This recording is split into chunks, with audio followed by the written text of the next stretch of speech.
This week we'll be talking about memory loss because memory loss represents the 5 fundamental M's of geriatrics.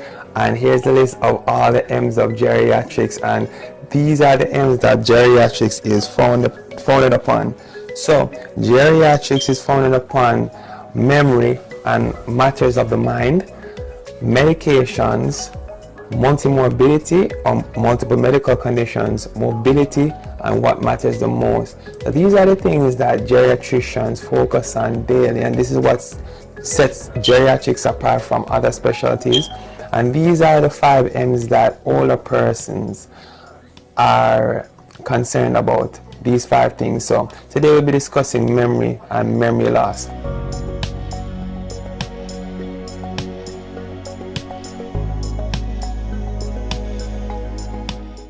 So this is the outline for today's presentation. We just discussed the 5 M's of geriatrics.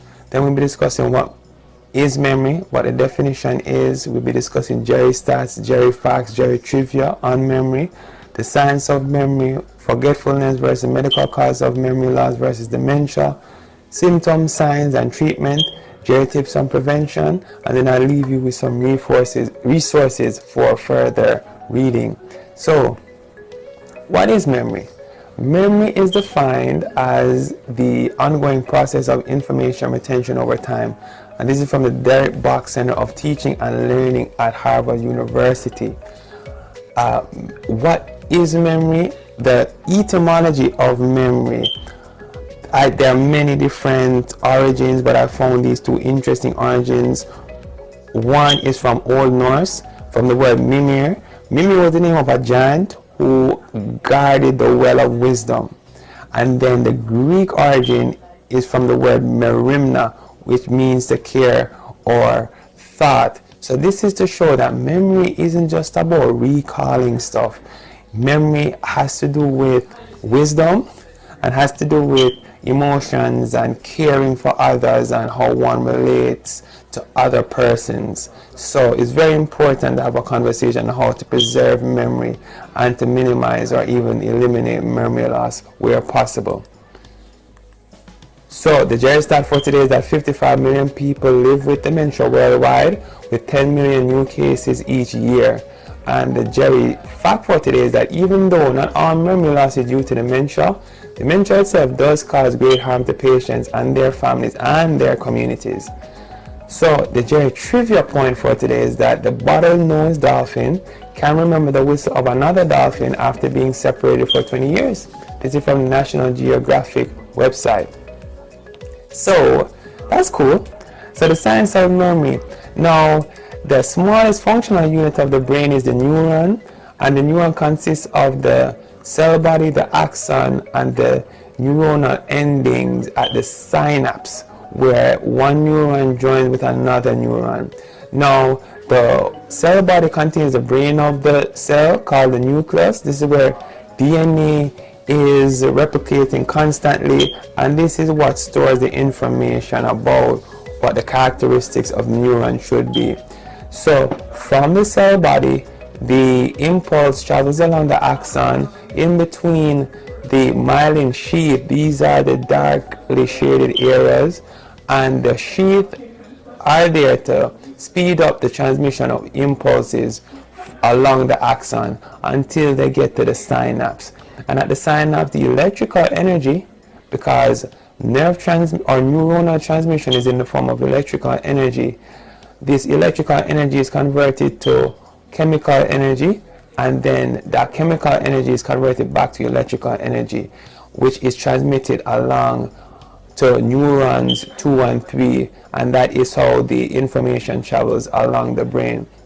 So when we see something, when you watch GeriTips right now, the light rays will focus on your retina, and then the retina will transform the light rays to electrical energy. So that's light energy to electrical energy, and then this electrical energy is transmitted along the neuron, where it becomes chemical energy at the synapse, and then beyond the synapse, that chemical energy is reconverted into electrical energy, and then it continues until the the impulse gets to the portion of the brain that is responsible for vision, and then the portions of the brain that have to do with memory are then stimulated, which I'll discuss later.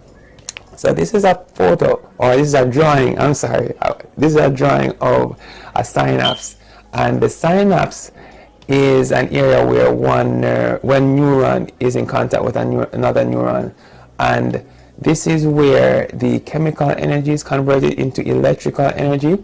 And of note, as memory develops, the synapse actually changes structurally. So the more we do something, for example, the synapses that are engaged during that repetitive motion actually will change structurally and permanently, so that that repetitive motion will become long-term memory with time. So the change in the number and structure of the synapses can actually help to develop memory. So the human brain is consistent of 4 regions: the frontal lobe, the temporal lobe, the parietal lobe, and the occipital lobe. And then there's the brainstem, and then there's the cerebellum. Now the hippocampus is that portion of the brain that is responsible for the development of memory. And animals and humans who have damaged or absent hippocampuses or hippocampi, they tend to have problems creating new memories. And the hippocampus is located on the inner portion of the temporal lobe. So that's the hippocampus. And then the thalamus, which is just above the brainstem, which was highlighted here on the diagram on the right, is responsible for the storage of memory, for the access to the long-term memory that's stored in the brain. So if there's any damage to the thalamus or to the hippocampus, definitely there's an impairment in one's ability to store and to access memory. So that's just the location. So when we have the information from the outside enter into the brain, ultimately the pattern of neuronal stimulation will be stored as memory, and then the thalamus will help us to access these memories with time. So let's discuss the difference between benign forgetfulness versus medical cause of memory loss versus mild cognitive impairment versus dementia. So benign forgetfulness is defined as the tendency of being unable to recall when called upon to do so. So this is like when you see someone at the park, they know you can't remember their names, and then when you get home 2 hours after, if they didn't tell you that first time, you said, oh, that was Jack. We used to go to high school together. That's forgetfulness. A person with benign forgetfulness, they have no medical conditions, they're able to take care of themselves, no issues, but for whatever reason, they're just at that particular point, that person just did not remember the information that they needed to remember or they wanted to remember. So benign forgetfulness happens to everyone, increases with age, and it's a normal part of aging. And as mentioned before, misplacing objects more often and taking a longer time to recall are things that do happen with age. And benign forgetfulness just represents the aging of the system that helps to not just store but to access memory. And all of our cells age with time, and this benign forgetfulness is just a manifestation of the aging of the brain. So benign forgetfulness, if you were to take someone with benign forgetfulness and do blood work, the blood work could be fine. Most of the times you do a CAT scan of the brain or an MRI of the brain, they would be fine. And usually the benign forgetfulness is caused by stress, lack of sleep, medications, being too busy, and not being organized. So and we discuss the types of medication that can lead to benign forgetfulness in future slides. the medical cause of memory loss. So there are some medical conditions that can increase your risk of memory loss, and the medical cause of memory loss is defined as forgetfulness caused by a medical condition. And these medical conditions include severe acute illness, hypothyroidism, vitamin B12 deficiency, head trauma, stress, anxiety and depression, alcoholism, and diseases of the brain. So these are potentially reversible and treatable causes, and when these causes are treated and reversed, in theory, the memory is supposed to return. So that's that category. And then we talk about dementia. And GeriTips defines dementia as being the progressive worsening of forgetfulness in the absence of acute illness and other untreated medical conditions that result in the loss of the ability to perform the activities of daily living. Okay, now there are like 6 types of dementia. There's Alzheimer's dementia, vascular dementia, Lewy body dementia, Parkinson's dementia, frontotemporal dementia, and then limbic predominant age-related TDP 43 encephalopathy, or we just call it late, and that's a new dementia. Okay, new meaning that it was defined a few years ago, essentially. So Alzheimer's dementia is the most common dementia, and is characterized by the presence of abnormal proteins in the brain that disrupt the function of the neurons and affect your ability to retain memory. Then there's vascular dementia. This is caused by problems with the blood flow to the neurons of the brain, and usually the dementia is more noticeable after a stroke, where after a stroke persons have problems with memories and with recall, and symptoms may be after a stroke, or the vascular issues may be identified on a CAT scan or an MRI. Vascular means blood vessel issues. So on a CAT scan and an MRI, there may be evidence of an old stroke that the person didn't know of, an area where a part of the brain actually died, a small portion of the brain that actually died, very small portions, which was actually a result of decreased blood flow to that brain, and a big cause of decreased blood flow to that particular area may be due to untreated high blood pressure over time, or the presence of cholesterol plaques in those small arteries that block the blood flow to that area to a point where that part of the brain dies. So that's vascular dementia, which oftentimes coexists with Alzheimer's dementia. Then there's Lewy body dementia, which is actually memory loss followed by signs and symptoms of Parkinson's disease. So the person has memory loss, and then they start to develop symptoms similar to those found in Parkinson's disease, which are rigidity, tremors, and slow movement. And then on autopsy, the brains of these persons have small cellular bodies that are called Lewy bodies. While Parkinson's dementia, the Parkinson's symptoms develop first, and then a few years after, the memory loss develops. And then there's frontotemporal dementia, where persons have difficulty with making executive decisions. So the frontal lobe is responsible for our being able to make decisions, adult decisions. And in these patients, the frontal lobe is smaller than the rest of the brain, in addition to the temporal lobe, hence the name frontotemporal dementia. So these persons might not lie, they urinate in places that are not the bathroom. They will take off their clothes in places that are inappropriate because there is this loss of executive function.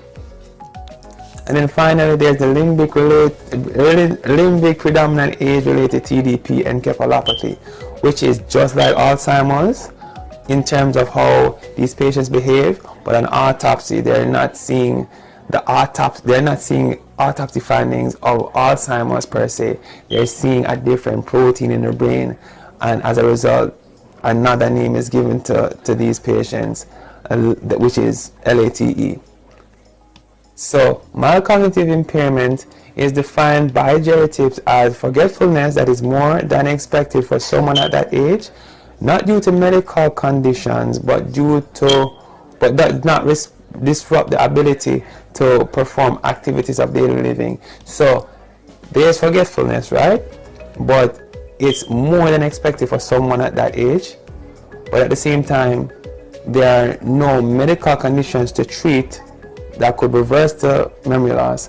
But at the same time, these persons are still able to bathe themselves, dress themselves, use the bathroom, still able to feed themselves, pay bills, etc. So no signs of dementia, no signs of medical cause of memory loss, and the forgetfulness is more significant than what would be expected for their age. And the issue with MCI or mild cognitive impairment is that some persons actually become victims of dementia with time. So it's hard to know who will develop dementia and who will just stay with that diagnosis of MCI. So that's just, MCI, and the treatment protocol for persons with MCI is still being debated. So in terms of treatment and prevention of memory loss, I have some tips here for you.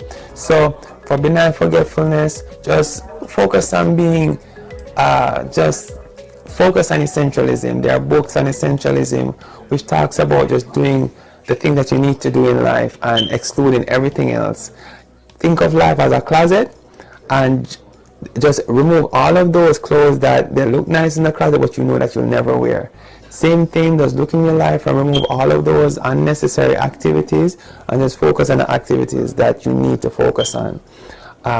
Also, practice mindfulness. A lot of resources on mindfulness online, which really talks about being present in the moment, forgetting the past and not worrying about the future, and just being present in the moment. Sleeping 7 to 8 hours per night is helpful in restoring your memory and enhancing your memory. Avoiding alcohol, smoking, and illicit drugs can also help to protect your memory, and avoiding head injuries where possible. In terms of medical loss due to a medical condition, considering seeing your primary care physician first when there is concerns about memory loss, or just seeing any regular physician. Well, outpatient, not going to the emergency room if you have concerns about memory loss. Because that physician is able to do tests to see if there's anything abnormal in your blood work that can be corrected. In terms of dementia, no cure yet, but there are treatments available that can help with the symptoms of dementia. And here are some options.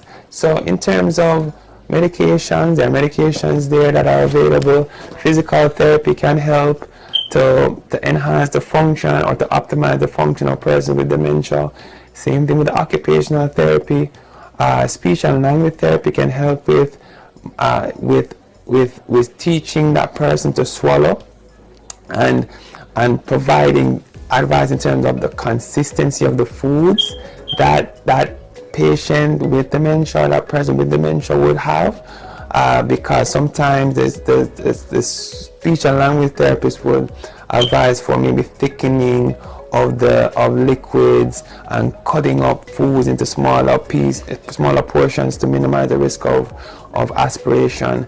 A dietitian will also help with that. Social worker can help to identify resources in the community that will help to care for a person with dementia by accessing resources such as adult daycare, home care services where necessary. A neurologist and a psychiatrist can help with diagnosing dementia.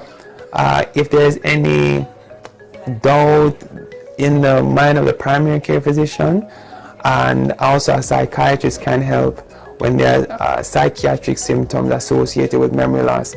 And at end of life for someone with dementia, hospice and palliative care can be very helpful to not just patients but to their families.